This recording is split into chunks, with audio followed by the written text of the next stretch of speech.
Hi guys, గోంగూర రసం ఇలా చేసుకున్నారంటే భలే బాగుంటుంది ఈ వర్షాలకైతే.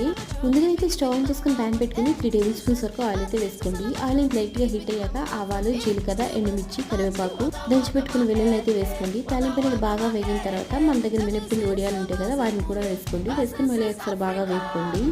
ఇప్పుడైతే మనం ముందుగానే శుభ్రంగా కడిగి పెట్టుకుని గోంగూర ఉంటుంది కదా, వాటిని కూడా వేసుకోండి. వేసుకున్న తర్వాత తగినంత ఉప్పు, పసుపు కూడా వేసుకోండి. అదేవిధంగా ఒక 2 మీడియం సైజ్ ఆనియన్స్ కూడా వేసుకోండి కట్ చేసి. మీ దగ్గర పనసపిక్కలు ఉంటే వేసుకోవచ్చు, లేదంటే కంప్లీట్ ఆప్షనల్ అండి.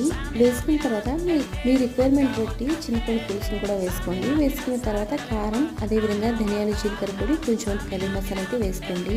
వేసుకున్న తర్వాత ఒక 2 స్పూన్స్ వరకు వరినొప్పి అయితే వేసుకోండి. వేసుకున్న తర్వాత బాగా కలుపుకోండి.